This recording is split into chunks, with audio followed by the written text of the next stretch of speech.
하나님께서 우리에게 귀한 말씀을 주심으로 인해서 우리가 이 세상 살아가면서 그 누구보다도 행복한 자로 살아가기를 원하십니다. 우리 집사님들이 오늘도 상당히 바쁜 가운데 생활을 하셨고, 우리 집사님 같은 경우는 멀리 지방에 출장 갔다 이 밤에 찾아오셨고, 또 먼 길을 차로 운전해서 여기까지 오셨는데, 오늘도 하나님께서 하늘에 만나를 채워주시고 위로와 기쁨을 주시기를 간절히 원합니다. 말라기부터 마태복음까지 400년 동안 침묵이 흐르고 있죠. 그때 하나님께서는 열강들을 일으킵니다. 헬라를 통해서 막 넘겨주세요. 헬라를 통해서 언어를 통일시키시고 이스라엘을 통해서 메시아에 대한 극도의 발화점에 이르게 합니다. 그리고 로마를 통해서 전 세계에 길을 닦아놓죠. 하나님께서 그 당시에 이제 같이 정치 세력들도 같이 일어나죠. 헬라를 통해서 헬라 시대 때 사내들인과 서기관, 이스라엘을 통해서 사두개인과 바리새인, 또 로마를 통해서 세리와 열심당들이 출현됩니다. 마테마가 누가는 복음서를 썼는데 결국은 예수님으로 한 초점을 맞춥니다. 그래서 우리가 사복음서가 우리 성경에 기록된 것을 볼 수 있죠. 지금부터 2000여 년 전에 예수님께서는 베들레헴에서 탄생을 하십니다. 나사렛에서 묵수일을 하시고 요단강에서 세례를 받으십니다. 광야에서 시험을 받으시고 예루살렘에서 니고데모를 만나서 거듭남에 대해서 말씀하십니다. 사마리아에 와서 이 수가성 우물가 여인에게 영원한 생수를 주시고요. 그리고 고향으로 오십니다. 고향에 와서 배척을 당하죠. 배척을 당해서 이 가버나움으로 오죠. 가버나움에 와서 예수님은 12제자를 선택하십니다. 12제자를 선택하시고 그 12제자를 비롯한 많은 사람들에게 산상수훈을 설교하시죠. 그리고 사단을 누르는 권세에 대해서 말씀하시고, 그리고 예수님은 비유로 또 말씀을 하시죠. 예수님은 그 갈릴리 바다를 건너면서 큰 폭풍을 만나죠. 이 그 폭풍 속에서 어찌할꼬 몰라오면서 이 방황하는, 그리고 겁내는 그 제자들에게 그 예수님께서는 그 폭풍을 잠잠케 하는 능력을 보여주시죠. 폭풍아 잠잠하라 하심으로 인해서 온 폭풍이 잠잠케 하심으로 인해서 하나님의 아들이심을 다시 한번 많은 제자들에게 보여주죠. 갈릴리 바다를 건너서 예수님은 오병이어의 기적을 행하심으로 인해서 나는 하늘에서 내려온 떡이라고 말씀을 하시죠. 그리고 예수님은 가이사랴 빌립보 지방에서 베드로에게 신앙 고백을 받으시죠. 주는 그리스도시요 살아계신 하나님의 아들이십니다. 그리고 예수님은 베드로, 야고보, 요한을 데리고 변화산에 올라가죠. 엘리야와 모세를 만나고 그곳에서 변형된 모습으로 예수님이 장차 예루살렘에서 십자가에서 고난 받으실 거에 대해서 서로 상의하는 것을 볼 수가 있습니다. 이제 이것으로 갈릴리 사역을 다 마치시고 예수님은 예루살렘에 올라오십니다. 올라가자마자 돌과 관련되는 그 돌 세례를 당하시죠. 그 간음한 여자 앞에서 쥐 없는 자가 돌로 치라. 그리고 아브라함을 봤다니까 돌로 예수님을 치려고 하고, 그리고 내가 하나님의 아들이라, 나를 본 자는 하나님을 봤다는 이 말씀을 하심으로 인해서 이 유대인들이 예수님을 돌로 치려고 하죠. 그래서 살짝 벗겨나서 이제 베레야에 예수님이 잠깐 머물면서 대가 계산에 대해서 말씀하시죠. 나를 따라오려면은 자기 십자가를 져야 되고 가족 모두를 다 미워해야 되고 나를 가장 사랑해야 나를 따라올 수 있다고 대가 계산에 대해서 말씀하시고요. 그리고 양, 드라크마, 탕자 비유를 통해서 내가 이 땅에 온 것은 이런 것들을 찾으러 왔다고 말씀하시죠. 예수님은 이제 유대로 다시 와서요. 썩어 냄새나는 나사로를 살리시죠. 그리고 그 돌감나무에 올라 있었던 삭개오를 내리셔서 진짜 돈이 최고라고 생각하는 그 삭개오에게 돈이 최고가 아니고 구원이 최고고 예수가 최고라는 것을 말씀해 주시죠. 이제 예수님은 이제 드디어 6월절에 대해서 예루살렘으로 입성을 해요. 많은 사람들이 호산나 다윗의 자손이여 찬송하리로다 하면서 예수님을 열렬히 환영하죠. 이 사람들의 기대는 예수님이 왕 되기를 기대했죠. 근데 예수님은 왕이 되려고 총독부를 무너뜨리는 게 아니라 성전에 가서 성전을 청소하시죠. 돈 바꾸는 자, 그리고 비둘기 파는 자의 그 상을 엎으면서 성전을 깨끗게 청소를 하시죠.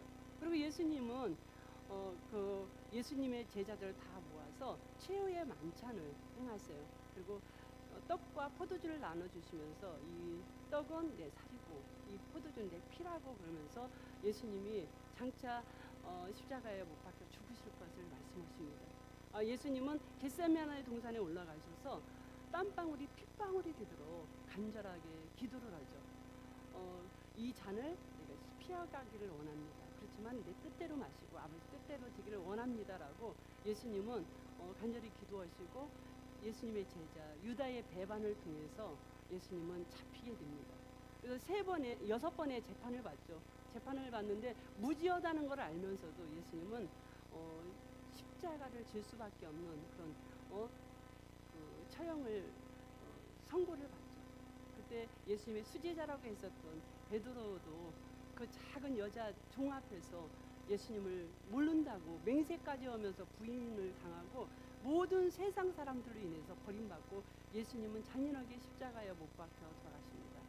예수님이 십자가 못 박혀 돌아가시고 3일 만에 부활하시고 약 이 땅에 한 40일 정도 계시다가 승천을 하시죠. 승천을 하시면서 약속을 하시죠.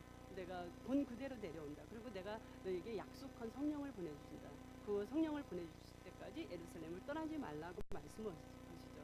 오순절 날이 이름에 이 120명의 그 제자들은 열심히 기도하는 중에 하늘에서 성령님께서 내려와서 각 사람 위에 임하죠. 그때 예수님의 인생들이 다 해석이 되는 거예요. 그 예수님이 그냥 나사렛 예수 그냥 목수 그냥 선지자가 아니었고 진짜 우리를 구원할 참 하나님의 아들이었고 우리의 구세주고 우리의 주님이라는 것이 이들에게 다 해석이 되죠. 그리고 이제 베드로가 일어나서 설교를 했을 때 3,000명이 회개하는 놀라운 역사가 일어났고요. 성전 미문에 안진뱅이가 베드로에게 한 푼 달라고 했을 때 은가공은 내게 없거니와 내게 있는 거 너에겐 준다. 나사렛 예수 그리스도 이름으로 일어나 걸으라 했을 때 이 안진뱅이가 일어남으로 인하여서 엄청난 그 성령의 역사가 동일하게 일어나는 것을 볼 수가 있죠. 그때 이제 이 바나바는 이 땅을 팔아서 바치는 사도들 앞에 갖다 둠으로 인해서 많은 사람들에게 구제하는 걸 보고 우리도 한번 인기 좀 보겠다고 땅 팔아서 얼마는 감추고 얼마는 사도들 앞에 놓음으로 인해서 결국은 그 부흥되는 그 엄청난 그 부흥의 불길이 치솟는 그 예루살렘 교회에 찬물을 쫙 얹죠. 아나니아 이 삽비라 사건 후에 넘겨주세요. 네. 아나니아 삽비라 사건 후에 사도들을 계속 갖다 가두는 거예요.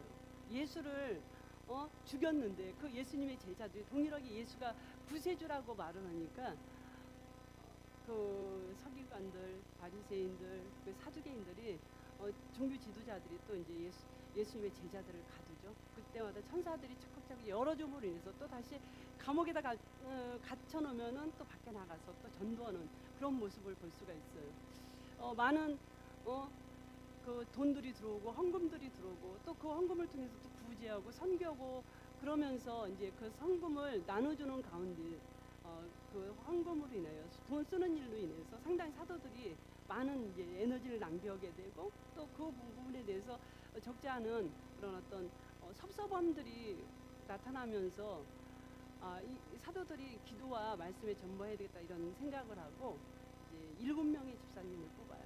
성령과 지혜가 충만한 7명의 집사님을 뽑고 그리고 그 중에서 가장 성령과 지혜가 충만한 스데반 집사님이 설교하다가 돌 맞아 죽어요. 그 최초의 순교자가 발생이 되죠. 그래서 이제 그 핍박 때문에 결국은 예루살렘에서 복음을 전하지 못하고 이제 빌립을 통해서 이제 이방으로 사마리아로 전도를 떠나죠.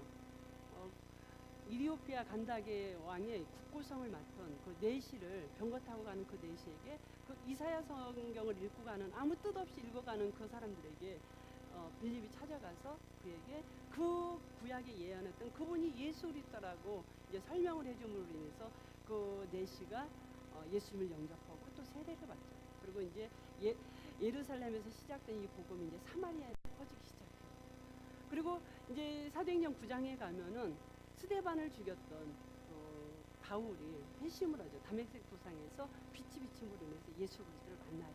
그리고 10장에 가면은 유대인만 복음을 들어야 된다고 강력하게 이렇게 생각했었던 이 베드로에게 환상이 내려오죠. 그러므로 인해서 이 환상을 통해서 하나님께서는 이 베드로를 이방 고넬료의 가정에 보내서 온 고넬료의 가족 식구들을 구원해 내죠. 여기까지 우리가 배웠습니다. 여기까지 모션으로 정리하겠습니다. 400년 침묵 시작. 400년 침묵 말라기 마태복음 열강들 헬라 언어 이스라엘 소망 로마 길 정치 세력 사내들인 서기관 사두개인 바리새인 세리 열심당 내시각 간보고 베들레헴 탄세 나사렛 목수 요단강 세례 광야 시험 예루살렘 거듭남 수가 우물가 여인 나사렛 배척 가버나움 12제자 산상 수훈 사단을 누르시 비유시작 폭풍아 잠잠하라 무리를 먹이심 신앙고백 변화산 예루살렘 돌질 물러나심 베레아 백가계산 잃은 것을 찾으심 유대 나사로야 일어나라 삭개오야 내려오라 예루살렘 승리 입성 성전 정결 최후의 만찬 기도 배신 재판 부인 십자가 부활 승천 성령 강림 일어나 걸으라 아나니아 삽비라 사도들 풀려남 일곱 집사 스데반 핍박 빌립 전도 바울 회심 베드로 환상 다 잘하시는데요.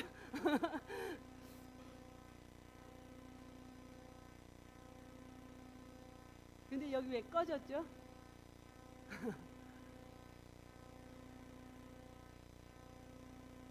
이제 지금까지 이제 1장에서 7장까지는 예루살렘 전도, 8장에서 12장까지는 사마리아 전도, 이제 13장부터는 이제 전 세계 전도예요.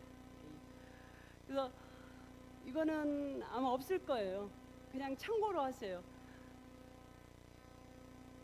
1차 전도여행, 2차 전도여행, 3차, 4차까지 있는데 4차는 이제 로마로 이제 끌려가거든요. 그것도 가서 전도했기 때문에 전도여행이라고 보고 가겠습니다. 그래서 3장에서 13장에서 15장까지 3장이에요. 1차 전도여행. 그리고 16장에서 18장 2차 전도여행. 그리고 19장에서 21장 3차 전도여행, 22장에서 28장 4차 전도여행. 그래서 3337 하면 돼요. 이 바울이 그렇게 전도를 하는데 1차 때 2년 전도예요. 2년. 2차는 3년. 3차는 눌러주세요. 안 눌러지네요. 4년. 4차는 5년. 2, 3, 4, 5. 그리고 1차 전도여행은 어느 지역이냐면은 갈라디아 지역. 그리고 2차는 마게도냐, 아가야, 헬라. 3차는 아시아. 4차는 로마. 그때 이제 성경을 써요. 성경을 쓰는데 1차 전도여행 한 권을 쓰고요. 2차 전도여행 때 2권을 써요. 3차 때 3권을 쓰고 4차 때 7권을 써요. 그 성경을 한번 보면은 갈라디아, 데살로니가 전후서, 그리고 고린도 전후서, 로마서, 그다음 에베소, 빌립보, 골로새, 디모데 후서. 그래서 우리가 이제 성경을 보면은 이렇게 사도행전 다음에 로마서, 고린도 전후서 이렇게 나와 있잖아요. 이 성경을 그렇게 편집한 것은 그대로 역사대로 편집한 게 아니에요. 그럼 역사대로가 아니고 거의 이제 길이대로 편집한 거기 때문에 이게 먼저일 거다라고 생각하면은 이제 좀 이게 뭐가 안 맞아요. 그래서 갈대고로 애골빌빌 딘디딘 요 순서대로 성경을 써요. 갈대고로 애골빌비 딤디딤 이렇게 하면은 이제 이 바울 서신 끝납니다. 예, 그냥 갈게요. 이따 배우세요. 여기 47쪽을 한번 펴보세요. 이 지도가 상당히 이제 중요한 지도예요. 우리가 구약이나 신약 파노라마는 지금까지 한 것은 뭐냐면 갈릴리 바다 요단강 사해 지중해 이스라엘 요 땅에서 거의 모든 게 다 이루어졌어요. 이제는 복음이 확장이 돼요. 한번 여기 지도를 보면서 한번 말씀해 보세요. 1번이 뭐죠? 갈릴리 바다. 2번 요단강, 3번 사해, 4번, 5번, 6번, 잘하셨어요. 7번 헷갈릴 거예요. 여기가 로마예요. 8번, 9번, 10번 마게도냐, 아가야, 헬라. 그리고 11번은 아시아, 12번은 갈라디아. 이제 이 지도를 어떻게 하냐면은 여기다 깔 수 없으니까 이렇게 세우는 거예요. 여기 앞에다 세웠어요. 그래서 여기가 갈라디아, 가운데가 아시아, 마게도냐, 아가야, 헬라. 여기 로마. 딱 맞죠? 이제 이 지도를 보면서 여기에 그냥 이렇게 지도가 서 있다고 생각하시는 거예요. 이쪽이 어디라고요? 갈라디아. 그 다음에 아시아. 그 다음 마게도냐, 아가야, 헬라. 이쪽은 로마. 이제 여기까지만 알으시면 돼요.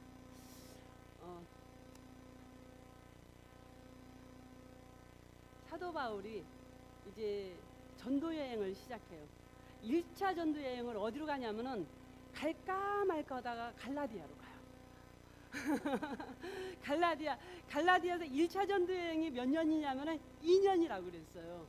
그래서 1차 전도 여행 2년을 여기 갈라디아에서 딱 하고 나니까 이 갈라디아에서 많은 논쟁이 있었어요. 어떤 논쟁이 있었냐면은 이스라엘 사람들은, 유대인들은요, 이제 유대인이 되기 위해서는 구약의 할례를 받고 유대 안으로 들어와요. 지도 쪽으로 해주세요, 전단님. 그 할례를 행하고 이스라엘 그 공동체 안으로 들어오면은 어떤 간단한 결례식을 모면서 이 사람들이 이제 유대인이 되는 거예요. 이스라엘 사람이 되는 거예요. 그런데 바울이 이 갈까 말까 하다가 갈라디아를 가서 이 복음을 전하는데 이 사람들 이 안에 누가 있냐면 회당으로 갔다 그랬잖아요. 유대인들 회당으로 가서 전도를 하니까 많은 사람들이 예수를 믿는 거예요. 그래서 예수를 믿어서 이제 세례를 주고 하나님을 아버지라고 고백하게 되는 그런 많은 이방인들이 있었어요. 그런데 이제 유대인들이 뭐라고 말하냐면은, 아니 어떻게 하나님의 자녀가 되면서 할례도 안 받고 하나님의 자녀가 될 수 있냐, 이건 말도 안 된다. 그래서 이 이방인에게 할례를 행해야 된다. 그러니까 바울이 생각했을 때 그럴듯도 하고 아닌 것도 같고, 이게 바울도 좀 헷갈리기 시작하는 거예요. 그래서 예루살렘에 베드로라든가 야고보라든가 이 대사도들이 예루살렘 교회에 있었어요. 그래서 거기다 편지를 쓰는 거예요. 우리가 복음을 전하다 보니까 이런 어려움이 있다. 그러니까 예루살렘 그 모 교회에서 이 문제를 어떻게 해결해 줘라. 그러니까 그 사도행전 15장에 예루살렘에서 그 회의를 열어요. 그럼 우리가 그럼 복음을 전하는데 할례를 행할 거냐 안 할 거냐, 그렇게 계속 이제 논쟁, 그 서로 이 상의를 하는데, 베드로가 생각했을 때 그 사도행전 10장에서 그 환상을 통해서 고넬료네 집에 갔잖아요. 고넬료네 집에 갔는데 가서 말씀만 전했어요. 그 사람들에게 할례를 행한다든가 이런 거 없었어요. 그런데 말씀만 전했는데 이 사람들이 예수 믿고 회개 역사가 일어나고 구원의 역사가 일어나고 하나님의 자녀가 되는 그런 것을 베드로가 본 거예요. 그러니까 이제 이런 여러 가지 논의 끝에 결론을 어떻게 내렸냐면은, 그래 이방인들도 예수를 믿기만 하면 구원받지 꼭 할례를 행할 필요가 없다. 할례 안 행해도 된다. 이렇게 거기서 가결이 돼요. 그리고 이제 이방인들도, 아니 이방인이 예수를 믿는 사람들도 하면 안 되는 일들이 있는데, 그것이 뭐냐면은 우상의 재물 먹지 말아라, 피 먹지 말아라, 그리고 목 매달린 거 먹지 말아라, 그리고 음행 행하지 말라. 그러면서 이제 몇 가지만 이렇게 정리를 해서 이방 교회들한테 붙여요. 그래서 이제는 할례 행하지 않고 그 율법대로 행하지 아니도 예수만 믿으면 구원을 받는다. 이제 이 마음을 가지고 그 말씀을 가지고 이제 사도 바울은 이제 전 세계에 복음 전하는데 할례 행하지 아니하고 이제 복음을 전하기 시작하죠. 그리고 이제 2차 전도 여행을 보면은 이제 갈라디아에 이 전도 여행을 했으니까 어디로 가야 돼요? 이제 아시아로 가야 돼요. 근데 성령이 아시아로 가는 걸 막아요. 그런데 이쪽 마게도냐에서 환상 중에 어떤 사람이 불러요. 와서 우리 좀 도와줘라. 그래서 사도 바울은 아시아로 가지 않고 마게도냐, 아가야, 헬라로 가서 2차 전도 여행을 해요. 그리고 이제 2차 전도 여행을 3년 동안 다녀와서 이제 3차 전도 여행을 어디로 가냐면은 아시아로 가요. 아시아에서 이제 4년 동안 전도를 하죠. 그리고 그 아시아에서 이제 두란노 서원에서 한 약 2년 동안 성경을 가리키면서 충실하게 복음 전도를 해요. 근데 이 바울의 마음에는 늘 무엇이 있었냐면은 로마로 가서 복음을 전해야 된다. 그래서 그런 어떤 불타는 그런 마음이 있었어요. 그래서 이 바울이 다시 이제 예루살렘에 올라가는 거예요. 많은 사람들이 그곳에 가면은 당신은 결박당하고 당신은 이제 잡혀 죽는다. 가지 말아라. 결박당할 거니까 가지 말아라고 많은 사람들이 만류를 했지만은 내가 예루살렘에 가서 결박당할 뿐만 아니라 내 목숨까지도 바치는 나는 예수 앞에 바칠 수 있다는 그런 어떤 일사각오를 가지고 예루살렘에 올라가요. 예수님하고 똑같죠. 예수님이 예루살렘 가면은 분명히 죽을 걸 알면서도 예수님이 올라갔던 것처럼 사도 바울도 예루살렘에 올라가서 분명히 어려운 일을 당할 줄 알면서도 올라가서 이제 사도 바울이 재판을 받죠. 누구에게 재판을 받냐면은 총독 벨릭스에게 재판을 받아요. 근데 벨릭스에게 재판을 받는데 이 총독이 또 바뀌는 거죠. 그래서 이제 베스도에게 재판을 받죠. 그러면서 이제 이 바울이 재판을 받으면서 어떤 생각을 하냐면은 나는 로마에 가서 나 재판받고 싶다. 그래서 상소를 해요.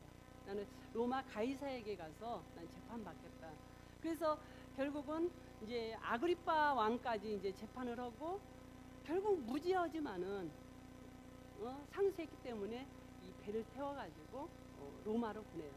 그 로마에 가서 우선 이제 이 사도 바울이 이제 가택연금을 당해. 가택연금을 당하는데 그곳에서 많은 사람들이 오고 가는데 그 사람들을 다 복음을 전해요.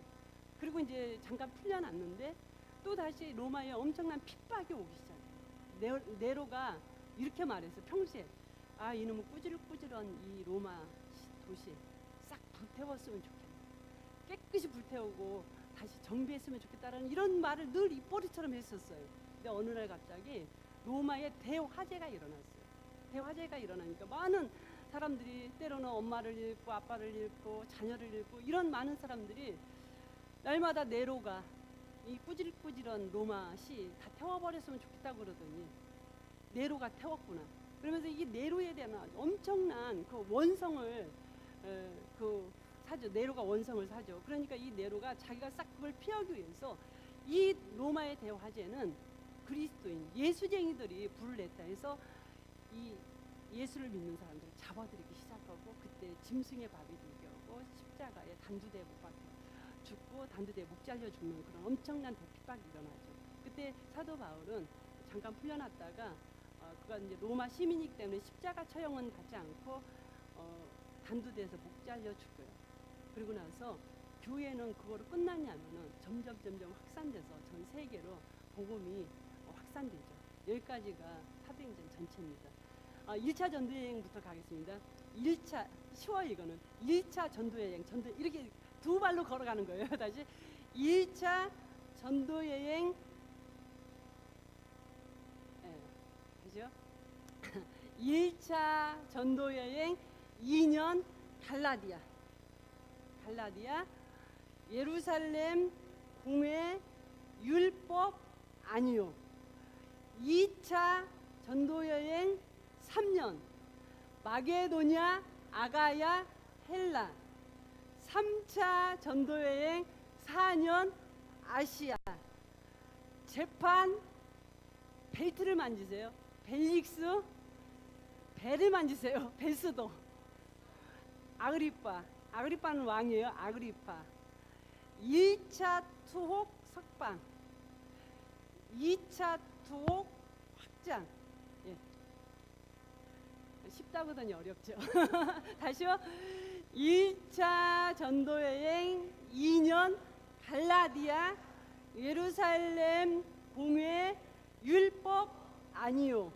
2차 전도여행 3년 마게도냐 아가야 헬라.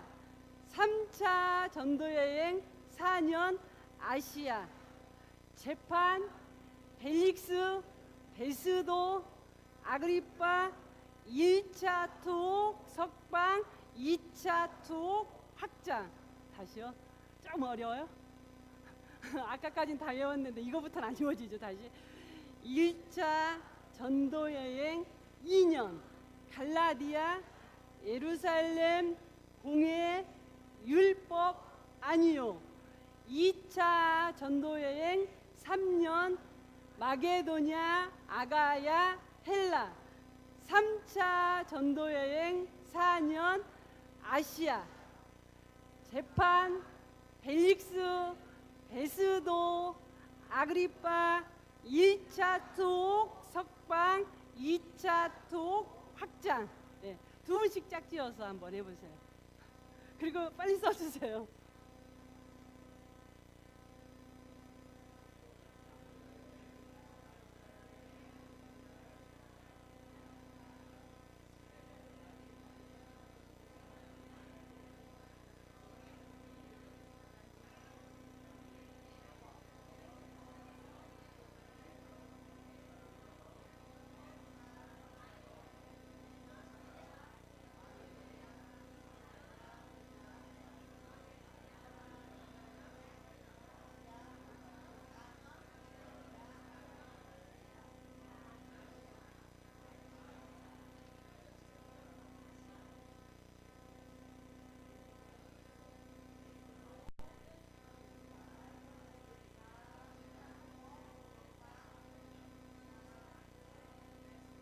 예, 잘하셨어요. 쓰세요.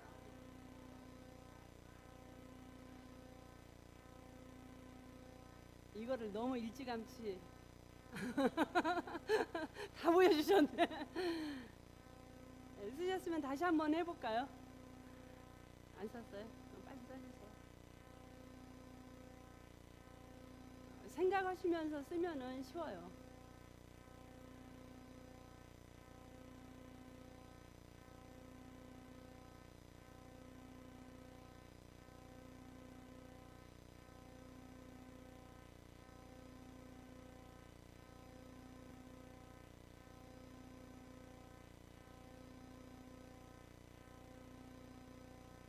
그러니까 1차, 2차, 3차 이렇게 할 때는 이제 선교사를 안디옥교에서 파송하고요. 어떤 때는 이제 예루살렘에서 파송하는데 한번 안디옥교에서 갔다가 다시 안디옥교까지 오는 게 1차예요.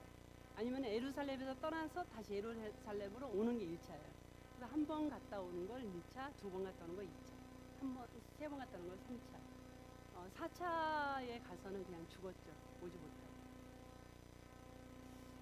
다시 한번 1차 전도여행부터 가겠습니다. 시작.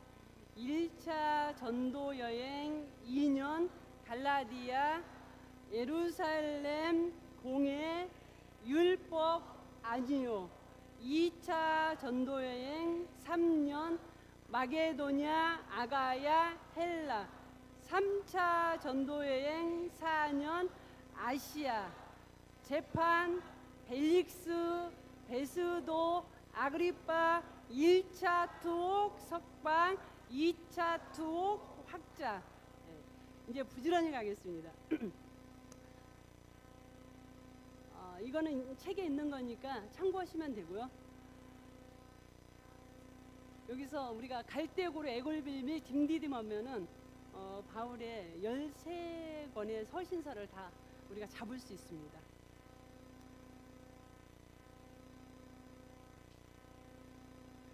갈대고로 애골빌밀 딤디딤. 이거를 여기 옥에 갇혔을 때 썼다고 해서 옥중서신이라고 그러죠. 옥중에 있을 땐 애골빌빌해요. 애골빌빌해요. 갈대보로 애골빌빌 딥디딥. 이제 로마서부터 가겠습니다. 핵심 단어. 빨리빨리 가겠습니다. 넘겨주세요. 예. 이 로마서는 지부로 알려요. 로마서 1장에서 11장까지는 하나님께서 다 지불했다. 그러니까 우리가 구원을 위해서 해야 될 일이 하나도 없는 거예요. 하나님께서 우리를 나신 거죠. 자녀들이 부모를 위해서 무슨 일을 해서 자녀가 된 건 아니죠. 부모가 나면은 자녀잖아요. 하나님께서 우리를 십자가에서 예수 피로 우리를 나셨은 거예요. 그래서 이제 너는 더 이상 죄값을 지불할 이유가 없고 지불할 필요도 없다. 다 지불됐다. 이런 말씀이에요. 그런데 11장까지 이제 지불이 완료됐는데 12장부터 그러므로 이렇게 접속사가 시작되죠. 이제 그러므로 너희 몸을 하나님이 기뻐하시는 거룩한 산 제사로 드리라. 이제 너희가 이제 하나님의 자녀가 되고 모든 죄값이 지불이 완료됐으니까 너는 이제 하나님 앞에서 거룩한 예배 드리는 삶을 살아야 된다고 로마서는 말씀하고 있습니다. 고린도전서는 아주 많이 매맞고 있죠. 성도들을 질책해요. 고린도 지역은 저 사람은 고린도 사람 같아. 이 말은 무슨 말이냐면은 저 사람은 참 음란해 이술이에요. 고린도 지역에는 아데미 신전이 있었고 상당히 많은 그 신전 안에서 음행을 행했던 그런 아주 음란한 도시예요. 돈도 많았지만은 그 음란한 그 도시에 거기에 이제 고린도 교회가 세워진 거예요. 그런데 그 세상의 문화가 교회 안으로 그냥 들어옵니다. 교회 안에서도 그 음행을 행하고 많은 어떤 파당을 만들고 하나님께서 많은 은사를 줬는데 그 은사를 가지고 자랑하는 데 쓰는 거죠. 그러니까 하나님께서 이 바울을 통해서 고린도 교인들을 때리는 거예요. 니네 그렇게 살으면 안 된다. 그러면서 고린도전서 13장에 사랑장이 있죠. 왜 사랑장을 줬냐면 사랑하지 못하니까. 12장 은사, 14장 또 은사장이에요. 13장에 딱 사랑장이 있어요. 이런 구조를 샌드위치 구조라고 말하고 인클루즈 구조라고 그러죠. 그 가장 중요한 게 뭐냐면 사랑인 거죠. 사랑으로 모든 은사를 사용해라. 그리고 사랑으로 모든 성도를 섬겨라. 이렇게 이제 그 사도 바울이 이 음란한 이 고린도 교인들에 대해서 책망을 해요. 그랬더니 이제 두 가지 반응이 나타나요.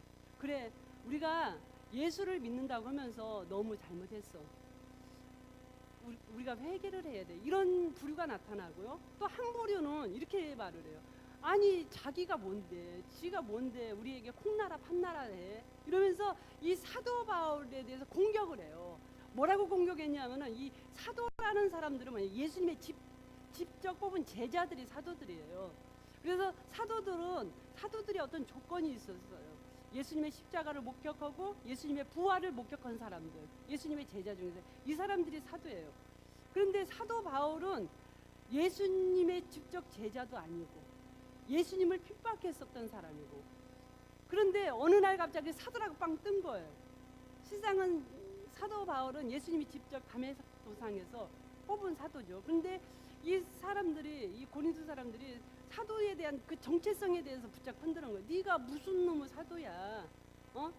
그러면서 이제 사도직에 대해서 흔들 때 이 사도 바울은 나 사도야, 이 이야기를 하는 거예요. 그러면서 나는 50의 감암매를 5번 맞았고, 40에 1대 감암매 39대를 나 5번 맞았고, 태장으로 3번 맞았고, 이러면서 내가 많이 핍박당했고, 강도에 의한 배에 의한 여러 가지 핍박을 받은 그런 얘기를 하는 거예요. 그러면서 내가 고민하고 걱정하는 것이 있었다. 그것은 뭐냐면은 교회를 위해서 내가 걱정을 했다. 내가 이래도 사도가 아니냐. 그러면서 사도에 대해서 이제 변호를 하는 거예요. 그래서 사도 바울은 늘 이 사도가 아니라는 이 말 때문에 상당히 어떤 스트레스를 받았던 것 같아요. 사도 바울이 쓴 서신서에는 서두에 꼭 이렇게, 꼭은 아니지만 거의 그런 뉘앙스가 있어요. 예수 그리스도의 종 사도 바울은, 하나님께서 택정함 받은 사도 바울은, 서두에 그 나 사도라고 꼭 이렇게 쓰고 이 밑에 그 편지글을 쓰는 걸 봐요. 베드로라든가 야고보는 그렇게 안 하거든요. 그렇게 안 해도 사도니까. 그런데 사도 바울은 꼭 이렇게 편지글을 딱 보면은 언제나 자기가 사도라는 것을 먼저 밝히고 이 편지를 쓰는 것을 볼 수 있어요. 그래서 사도 바울에 대해서 이렇게 개인적으로 이 사람이 도대체 어떤 사람인가, 교회에 대해서 어떤 일을 했을까, 어떤 핍박을 받았나를 알기 위해서는 고린도 후서를 보면은 좀 더 정확하게 알 수 있죠. 갈라디아서는 자유. 이제 우리가 모든 율법에서 자유한 거예요. 모든 율법에서 우리를 속량해 주셨어요. 율법의 저주에서 우리를 해방시켰어요. 우리가 율법을 지켜서 구원받는 것이 아니고 예수 그리스도의 피의 공로로 우리가 자유함을 받은 거죠. 우리가 한번 생각해 보세요. 솔직히 한번 말씀해 보세요. 우리가 진짜 예수만 믿는다고 구원받을 수 있을까요? 우리가 예수만 믿는다고 구원받나요?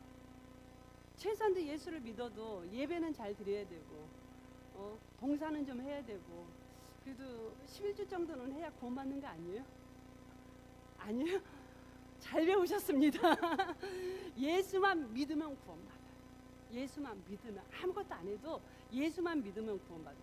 구원은 예수에게 있는 거예요. 단지 우리가 11조를 한다든가 봉사를 하고 헌신을 하는 것은 그 예수님의 은혜가 너무너무 감사해서 그 은혜에 우리가 감사한 마음으로 하나님 앞에 몸이라도 바치겠다는 그런 마음으로 하는 거지, 그것 때문에 우리에게 구원이 있는 건 아니에요. 예수를 믿는다는 것은 내가 어떤 일부분을 봉사를 하고 11조를 하고 이 정도의 삶이 아니죠. 우리는 예수와 함께 예수를 믿는다는 건 주인이 바뀌었다는 거예요. 예수와 함께 십자가 못 박혀 죽었나니 이제는 내가 산 것이 아니요 내 안에 그리스도께서 사신 것이다. 이제 내가 육체 가운데에서 사는 것은 나를 사랑하사 자기 아들을 나를 위해서 주신 그 예수 그리스도 때문에, 예수 그리스도가 내 안에 살기 때문에 내가 산다고 갈라디아서 2장 20절에 말씀하신 것을 우리가 볼 수가 있어요. 이제 우리는 사나 죽으나 예수님 거예요. 그래서 우리는 모든 율법에서 자유함을 얻어요. 그래서 자유함을 얻었다고 해서 율법을 안 지켜도 돼요. 네? 안 지켜도 돼요. 근데 내가 하나님을 너무너무 사랑하면 하나님이 하시는 말씀에 대해서 지키고 싶은 마음이 있어요. 이건 자원하는 마음이 생기는 거죠. 그래서 우리는 모든 것에 대해서 자유다. 그 어떤 사단이, 어떤 사람이 너를 정죄할 자가 없다고 성경은 말씀하고 있죠. 할례 안 받아도 된다는 거예요. 넘겨주세요. 예. 이제 에베소서는 이제 몸을 세움. 우리가 이 에베소서는 하나님 앞에서 우리가 부자다. 얼마나 부자인 줄 알아? 너네가 창세전에 그리스도 예수 안에서 택정함을 받아 하나님 자녀야. 이러면서 바울이 우리에게 영적인 부자고 너희는 이런 어떤 부자기 때문에 몸이 건강해야 된다. 그러면서 몸을 세우는 거에 대해서 말씀하고 있어요. 우리는 세상에 많은 것 없지만은 우리만큼 부자는 없어요. 가장 부자인 분들이 예수를 믿는 분들이에요. 그리고 빌립보서는 기쁨이에요. 기쁨. 우리가 세상에서 환난을 당하지만은 하나님께서 주신 기쁨 안에서 우리는 충분히 기뻐할 수가 있어요. 그래서 우리가 이 세상에서 많은 연약함들이 있죠. 어떤 사람들은 아무리 물질이 많고 아무리 부자라고 할지라도 날마다 죽고 싶은 사람들이 있어요. 근데 우리는 무화과나무가 무성치 못하며 감람나무에 소출이 없으며 아무것도 없다고 할지라도 예수 그리스도로 인해서 여호와의 구원의 하나님으로 인해서 우리는 기뻐할 수 있는 사람들. 왜 우리가 기뻐할 수 있느냐면은 그 사도행전 2장에서 제가 잠깐 말씀드렸지만은 성령님께서 내 삶에 개입하기 시작하면요 내 삶이 다 해석이 돼버려요. 그래서 하나님 내가 왜 가난한 거죠? 해석이 돼요. 하나님 왜 제가 아픈 거죠? 해석이 돼요. 그래서 이유 있는 아픔, 이유 있는 가난은 우리가 능히 감당할 수가 있는 거예요. 아무리 모든 것이 풍족해도 그 이유를 모를 때는 우리는 힘들 수밖에 없죠. 사도 바울은 감옥에 있어가면서도 기뻐하라. 내가 너에게 다시 말하는 기뻐라고 빌립보 교인들에게 말씀하고 있죠. 그다음 골로새에서는 총사령관. 우리가 예수 그리스도로 말미암아 이 땅에 왔고요. 우리가 예수를 위해서 살고 또 예수께로 돌아가는. 그래서 우리의 총사령관은 예수 그리스도라고 사도 바울은 말씀하고 있죠. 데살로니가 전서는 목표에 집중하라. 사도 바울이 2차 전도 여행 때 데살로니가 교회를 개척을 했어요. 근데 약 3주, 37이 20일, 새 안식일이라니까 한 20일 정도 개척 교회를 세우다가 하도 유대인들의 핍박에 의해서요, 더 이상 그 교회를 세우지 못하고 도망가다시피 그 교회를 떠났어요. 한 달도 못 됐는데 그 교회가 무슨 건강하겠어요. 그런데 이제 바울이 멀리 떠나서 소문을 각처에서 소문을 들으니까 데살로니가 교회가 너무너무 건강하게 잘 크고 있다는 거예요. 사도 바울은 너무 기뻐서 이 데살로니가 교회에게 편지를 써요. 참 내가 너무너무 기쁘다. 너희들이 이렇게 신앙생활을 잘하고 있다니까 내가 너무너무 기쁜데 좀 더 목표에 더 집중해서 신앙생활 잘해라 하면서 편지를 쓰죠. 근데 그렇게 편지를 쓰고 났는데 이제 또 문제가 생겼어요.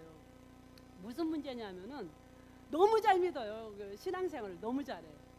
너무 잘해서 하얀 옷 입고 교회에서 헌금 다 하고 직장 다 치우고 퇴직금 갖다가 교회 헌금하고 하늘만 바라보고 있는 거예요. 다미성 교회처럼 예수님 빨리 오시라고.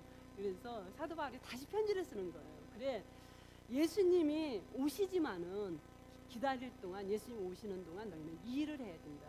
그래서 오늘 예수님이 오신다고도 1000년 후에 오시는 것처럼 준비를 하고 1000년 후에 예수님이 오신다고 할지라도 오늘 저녁에 오시는 것처럼 깨어 있으라.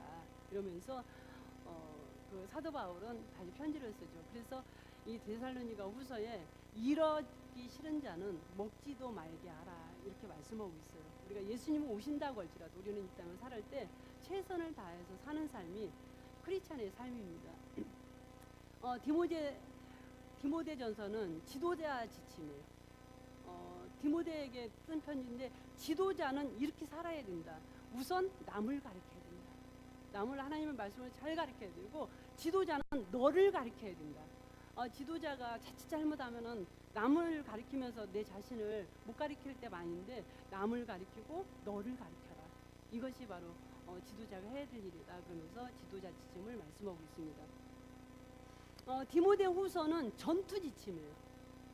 이제 우리가 치열한 이 땅에 영적인 싸움이 있는데 너는 깨어 있으라. 그리고 복음을 전파하라. 그리고 때를 어떤지 못 어떤지 복음을 전파하고 하나님 말씀을 가지고 모든 사람들에게 말씀으로 세우라고 그렇게 말씀하고 있어요. 그래서 우리가 이 땅에 치열한 영적인 전투의 현장에서 우리가 사는데 하나님 말씀 없이는 우리가 쓰러지고 넘어질 수밖에 없는 것을 말씀하고 있죠. 디도서는 그레데 섬의 지도자예요. 디도는. 근데 그레데는 어떤 동네냐면은 거짓말쟁이가 아주 많아요. 저 사람은 그레데 사람 같대. 이 말은 뭐냐면은 거짓말쟁이라는 소리예요. 고린도 사람 같대. 이렇게 말할 때는 저 사람은 음란한 사람이라는 그런 표시라면은 그레데 사람 같아. 그럼 거짓말쟁이라는 거예요. 근데 그 거짓말을 잘하는 동네에 또 교회를 개척을 해서 이 교회에서 사역을 하는데 많은 사람들이 이 거짓말에 이게 난무해서 진리의 말씀이 잘 안 들어가요. 그러니까 디도에게 편지를 쓰죠. 너가 행동으로 보여줘라. 그 사람들 거짓말하는데 네가 정직한 삶을 통해서 그 사람들에게 예수 믿는 삶이 무엇인가를 보여주라 하면서 이 행동 지침에 대해서 말씀하고 있습니다. 이 빌레몬서는 형제로 묶음. 빌레몬은 골로새의 지도자죠. 오네시모는 그 집의 종이었었어요. 어느 날 로마에 감옥에 있었을 때인지 가택이 연금 때인지 오네시모를 그 로마에서 만났어요. 근데 이렇게 만나서 이 오네시모가 복음을 들었어요. 복음을 들어서 신실한 크리스찬이 됐어요. 근데 어느 날 갑자기 이제 오네시모가 사도 바울에게 이렇게 말하는 거예요. 선생님, 저는 실은요 제가 골로새에 빌레몬네 집이 되게 종이었었어요. 그런데 내가 종살이가 너무너무 지겹고 피곤해서 제가 몰래 주인의 돈을 가지고 이렇게 로마로 도망와서 이렇게 제가 살아요. 그래서 제가 예수 믿고 나니까 이게 찔려서 선생님한테 제가 고백을 하는 겁니다. 그러면서 딱 그 고백을 하는 거예요. 그러니까 사도 바울이 가만히 있어봐. 누구라고 그랬어? 빌레몬이요. 빌레몬? 내가 잘 알아. 이 빌레몬은 그 골로새 교회를 개척할 때 집을 내준 사람이에요. 내가 빌레몬을 잘 아는데 내가 편지 한 장 써줄게. 그리고 오네시모에게 편지를 써서 보내는 거예요. 근데 종이 도망왔으면은 이제 완전 주인이 잡아서 사형시켜도 뭐 종은 물건이니까 상관없는 상황이에요. 근데 오네시모에게 빌레몬한테 갖다 주라고 편지를 써줘요. 그리고 나서 빌레몬에게 이렇게 말해요. 그 오네시모가 옛날에 너를 무익하게 했는데 이제는 나를 상당히 유익하게 했다. 이제 그 오네시모를 용서해줘라. 그리고 형제로 묶어라. 그래서 이제 이 빌레몬이 이 오네시모를 용서하는 거죠. 우리 신앙생활을 하면서도 참 용서를 해야 될 사람들이 있죠. 용서하지 못한 사람들이 있다는 것에 대해서 참 상당히 슬픈 일인데 용서를 해야 돼요. 가장 구약에 용서를 못할 사람이 있다면은 아마 요셉이 형들을 용서 못했을 거예요. 그죠? 근데 그 형들이 팔았고 또 종살이를 했고 그 험한 감옥살이를 하면서 이 요셉은 많은 힘이 들었었잖아요. 근데 애를 낳으니까 뭐라고 애기 이름을 주냐면은 문하세 이렇게 합니다. 이 문하세라는 소리는 잊어버렸다. 용서는 잊어버리는 거예요. 그 잊어버리고 나니까 두 번째 아기를 줘요. 그게 누구냐면 에브라임, 갑절의 복, 창성한 복. 과거를 잃어버릴 때 창성한 복이 오는 거죠. 역시 이 요셉은 과거를 잃어버리고 모두를 다 용서해주고 물론 하나님의 섭리였었지만은 요셉을 통해서 창성한 복, 므낫세와 에브라임을 통해서 야곱이 두 지파를 만들어내죠. 우리의 그 용서 못할 사람들은 하나님께서 그를 용서해 줌으로 인해서 우리에게 창성한 복을 주려고 예비한 덕덩이들이에요. 용서해 주세요. 여기까지 이제 바울 서신이고요. 이제 일반 서신. 바울 서신의 특징은 뭐냐면은 이제 받는 사람 수신자의 이름을 붙여요. 예를 들어서 데살로니가 교회에 받으면 데살로니가서, 디모데가 받으면 디모데. 그런데 일반 서신은 보내는 사람 이름이에요. 야고보가 보내면 야고보, 베드로가 보내면 베드로.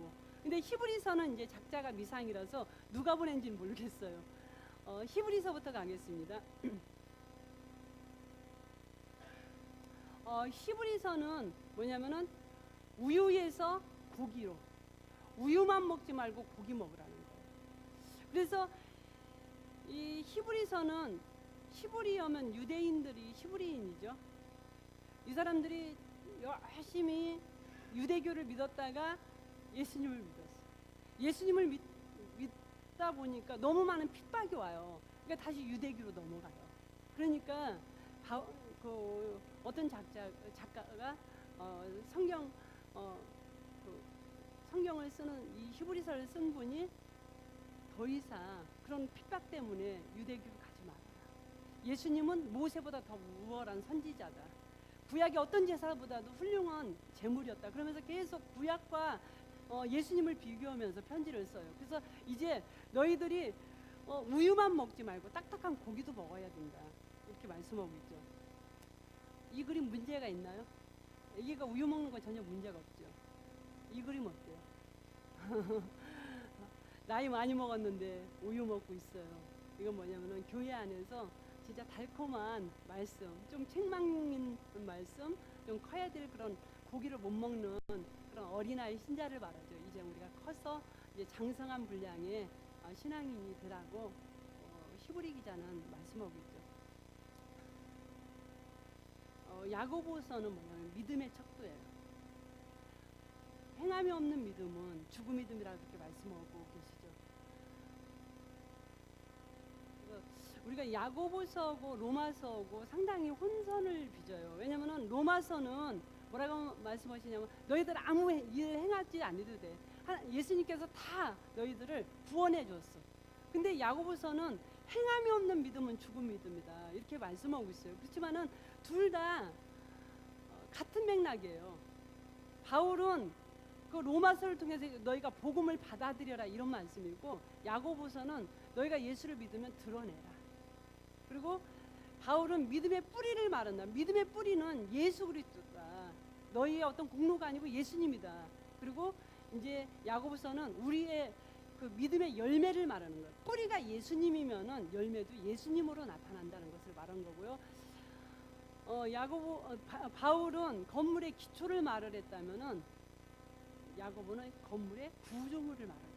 그래서 바울은 하나님의 역할은 너희를 낳는 것이 역할이라면은 우리의 역할은 하나님이 나를 낳았으니까 이제는 하나님 뜻대로 사는 그런 삶이 우리의 역할이라는 것을 말씀하고 있습니다. 그 다음에 이제 베드로전서입니다.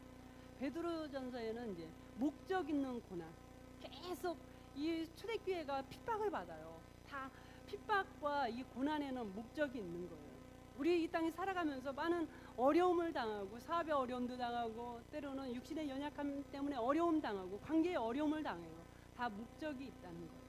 왜냐하면은 하나님께서 이 고난을 통해서 나를 다이아몬드로 만들어요. 숯이 그냥 고난이 없으면 숯이에요. 근데 숯에다가 강도의 고난을 가하면은 다이아몬드가 돼요. 똑같은 탄수예요. 다이아몬드가 되는 거예요. 예수님께서 우리를 뭐라고 말씀하시냐면은 질그릇에 보배를 담았다고 해요. 하나님은 때로는 가차없이 질그릇을 깨쳐요. 왜 깨치냐면은 질그릇이 깨져야 안에 있는 보화가 드러나기 때문이에요. 그래서 우리의 고난은 다 목적이 있고요. 예수 그리스도의 형상을 드러내기 위한 하나님의 방법이다라는 거예요. 그래서 우리가 고난이 있을 때 원망과 불평이 아니고 하나님 앞에 무릎 꿇으면서 내 이 고난을 하나님께서 성령님께서 해석해 주세요. 그래서 이 고난 중에도 환난 중에서 기뻐할 수 있는 믿음의 장부가 되게 해달라고 기도하는 것이 우리들이 하나님 앞에 나가야 될 방향인 줄 압니다. 그다음 교회 안에 독수가 있어요. 이 교회 안에 독수가 있는데 이 교회 안에 독수라고 하면은 우리 안에 독수가 있다는 거예요. 마태복음 13장에 그 비유를 말씀하시는데 어떤 비유를 말씀하시냐면은 밭에 씨를 뿌렸는데 가라지가 났다는 거예요. 가라지가 나니까 그 가라지를 뽑을까요? 하니까 주인이 뽑지 말고 그냥 놔라. 가라지 뽑다가 알고 뽑을까봐 두렵다. 그러니까 마지막 날 알고 본 곳간에 쭉정이는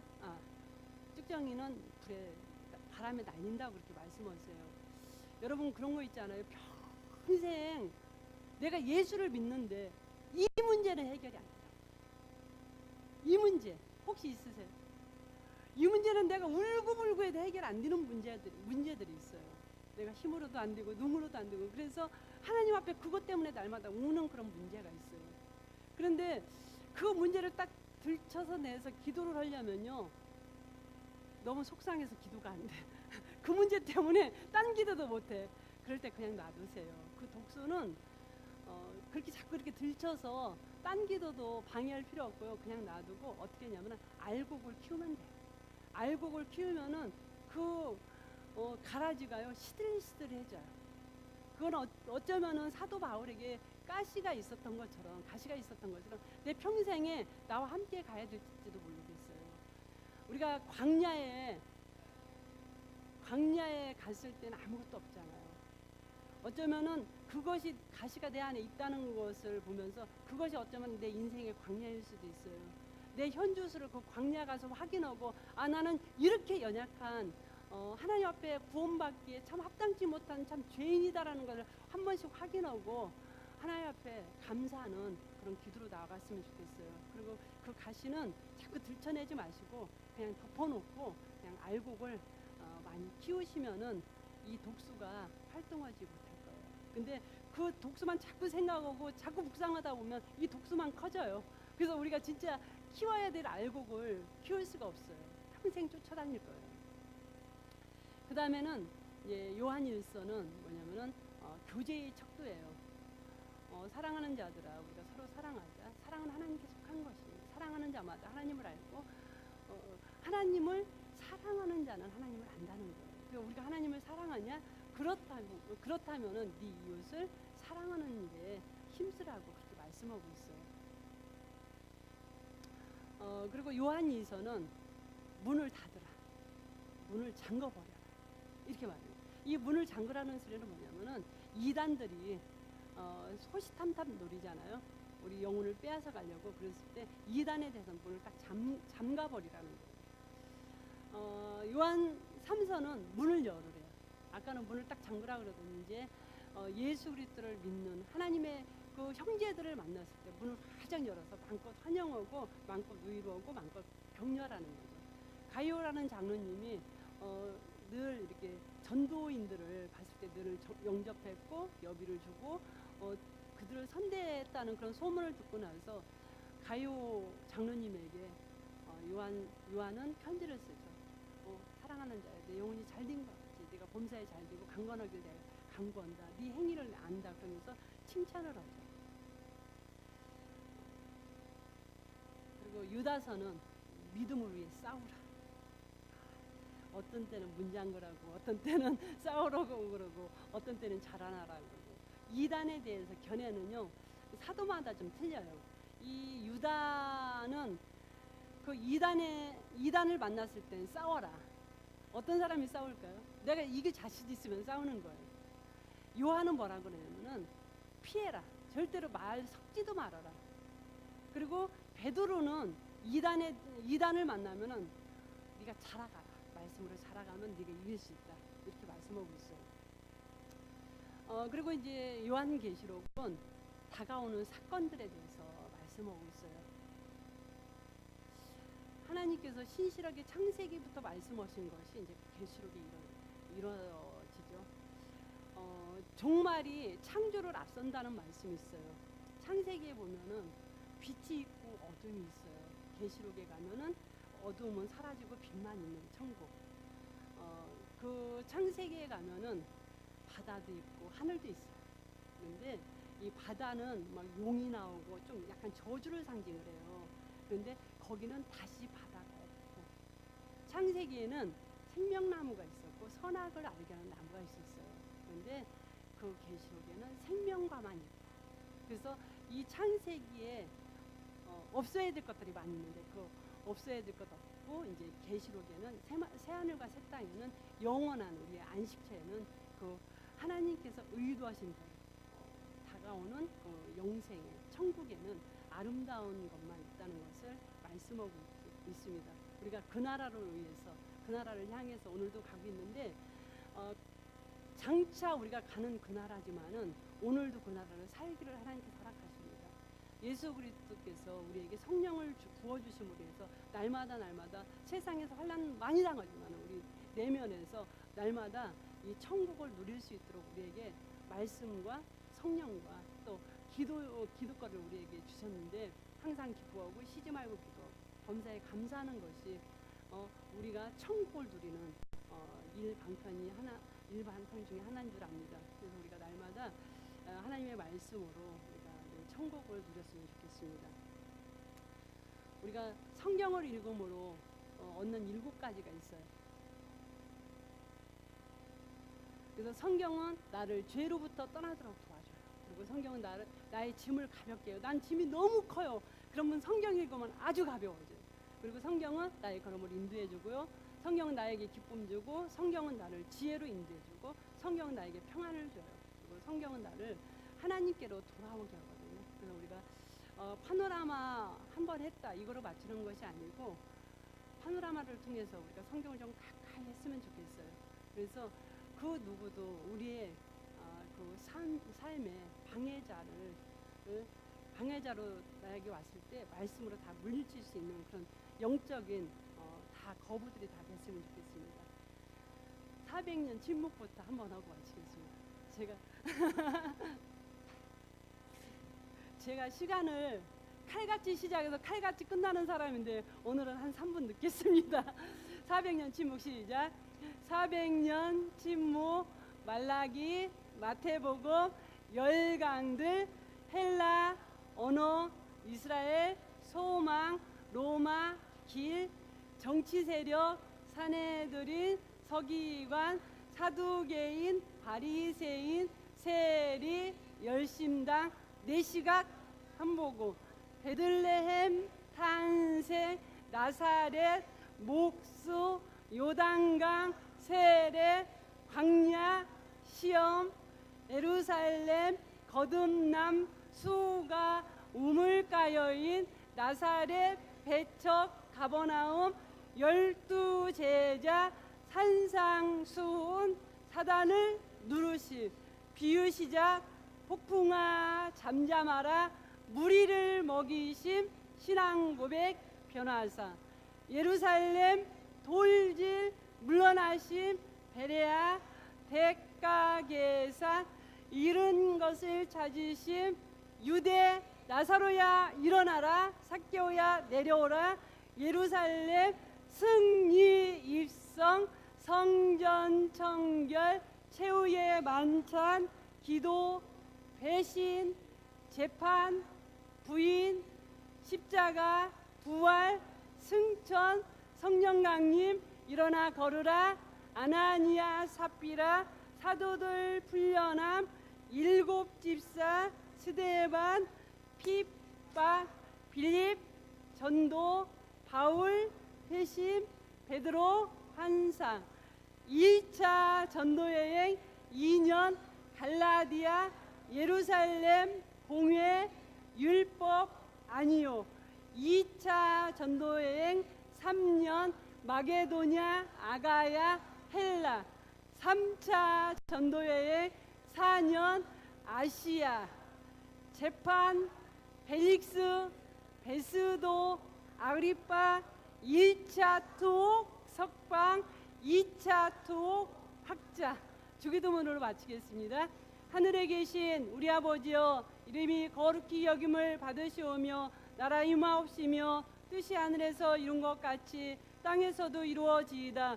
오늘날 우리에게 일용할 양식을 주옵시고 우리가 우리에게 죄 지은 자를 사하여 준 것 같이 우리의 죄를 사하여 주옵시고 우리를 시험에 들게 하지 마옵시고 다만 악에서 구하옵소서. 대개 나라와 권세와 영광의 아버지께 영원히 있사옵나이다. 아멘.